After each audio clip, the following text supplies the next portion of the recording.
Good morning! So today is the day, and today we will have our vlog wherein we will interview some individuals regarding on their personal experiences about the positive. And the negative effects of social media.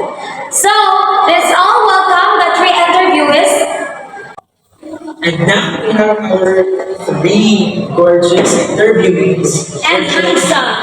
Oh yeah, handsome. Wherein we will ask them two questions. But before that, let's ask them how their college life goes. Yeah. So, how's your college life, Miss Bridget? As a student, as a college student, it's not easy, but we're going to Palayan right now. Yes, padayon. The word of the day is padayon. How about you, Mr. Gabino? Padayon na rin ako sa maning gamot. Maning kamot. Nakita ni kamot, mga partner? Yeah. Maning kamot. So, how about Miss Garcia? College students is difficult, but we need to fight for our futures. For our future. So, our future Also, na. let's pray to the Lord. Yeah. He will guide us. Yes. Nara na si Lord. Laban na dyan ta. And, makakala po ta sa ibang mga taga kita dyan sa social media. Diyos sa social media. And then, yes, na mo how do you Okay, so how long do you use your smartphones? For me, as I observe, I use my phone for really gadget to 8 to 12 hours, but not Simultaneously. 8 to 12 hours. As Mr. Gabino. So for me, I'm using my phone 1 to 8 hours. 1 to 3 hours. So, single. Yes. Eh, nana na ba sa single? So, how about Miss Garcia? Also, I'm using my smartphone at 8 hours to 2 hours. Okay, so to begin with, we have two categorized questions. Wherein kailangan sila ilan ba ang mga mga questions. So, ang una na is ang positibo na ipapagtana.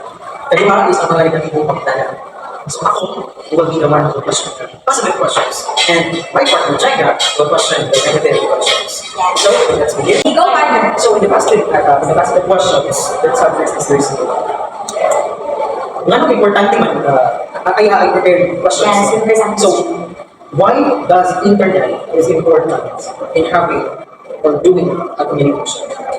Because especially na yung mga loved ones na nasa gawas, we can easily communicate them using our smartphones, using internet. Then, hindi na tayo mahanglan na mga kuwan sa meeting. We only use ka ng smartphones namin. Then, as a student po, easy na kung natin nabigyan na kanang words or kanang phrase, ato lang iikon sa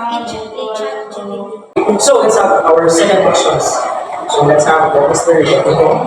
So, for you as a person, so, what are the benefits that you can get of using internet? The benefits of using internet is to access information. Access information. Mapadali mo na ako pag sa mga information, like for example, sa mga news, Yes. mga ato. But, in short, the information that you can get. Yes, dili siya fake news. Yes, dili siya fake news. Incredible ang sources.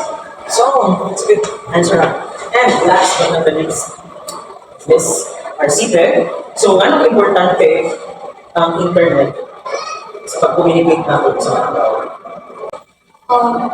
Importante sa internet sa communicate natin as person kay usa na sa sabi Ms. Garcia, if you help family, loved ones, asal pwede na yung gamitin through your phones or any social media apps na gamitin through communication.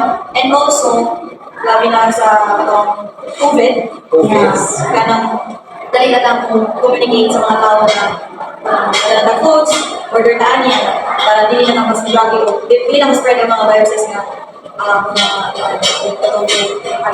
Okay, let's proceed to the negative effects of using the internet.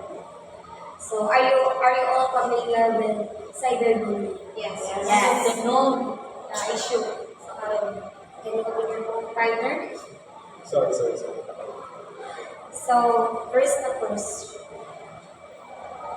To Miss Bridget, unsa mga kahinungdan Kasi mga cause sa cyberbullying. Usa sa mga So let's proceed to negative effects of using the internet. So the question to Miss Bridget is, unsa mga kahinungdan or cause sa cyberbullying? usa sa hinungdan sa cyberbullying is like posting your body in ibang shades of. Yes. Like, dapat ka na-experience na nana or kaila. I never experienced pero nakakailan niya. Affected siya ka iba na shades of. So, alaw yung So, hindi na siya mag-post, then hindi na siya confident nga siya. Iyan yung paminol ang katong side na which is negative. So let's proceed to Mr. Gabino. So this is your question. Unsa pangalan mo ang personal information on So, once you share your personal information, for example, the password of your account, it's possible that your account will be hacked. kay hack man like kanang nakasuway na ba ka hack ang account? For me, wala. Wala pa, pero na kayo mga kailangan na hack. Yes. Na sa government hindi na Amerikano. Di ba? Wala pa? Ano? Ya dayon, ang katanda yung kuan kanang Ay, mga yung Gcash. Send yung Gcash. Yes. Kung sa mga kay mo, like, kung sa may Lesson learned. Lesson learned. Ikuman. Hindi ka inanglan mo. I-share yung information sa mga Dili kinahanglan. So let's proceed to Ms. Garcia. So this is your question. Anong dili maayo ang sobra-sobra sa paggamit sa internet? Like too much, di ba? You said earlier that you're 8 to 12 hours. So for you, ikaw, personal na ikaw, like, kung sa may mga negative kahap na. makuha mo if you're using too much of Yes. social media. Kapulanda, Yes, ito po lang. Ito sa internet, kasi kahit nga lang naman, kung hindi ang daming therapy. sa kontas ng ginikanan, ay sama. Ay, sama kayo, I love you ka. Diba? Wala ka. Sige, sunod, next. Wala na mag-sari ka lang sa internet, like, assignment, Chat, ChatGPT, ilmo. Pero nag-oral, Wala. pinabot, pero may mga sila pang-click. Diba? Dahil mga dapat kung siya sa tuwa. Sa body, like, ang eyes, diba? So, ikaw partner, sa mga kay negative, I think yung listeners din, sa mga negative effects. Sa using too much of Yes.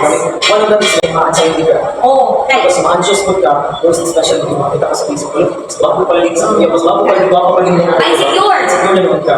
And one of that is na makakuha po ng mga dili maayong information or fake news. And one of that is possibly is if you will share your personal information, is nakakapagpapakol.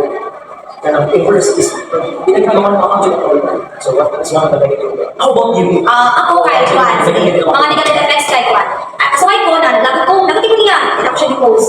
Lagot ko mo ha, di ikaw kuha na. Which is wrong. Think before you click. Yes, right. But always remember na ang talagang utang na ay good, na ay bad, na ay benefits, na ay positive and negative. Ang importante lang is na maupang control. Di ba, partner? Be responsible. Yes, be responsible in using internet. So, nakilag, partner. To those out there, So, thank you so much, everyone. thank you. That's why let's always remember. Be responsible in using internet. So that's all, everyone.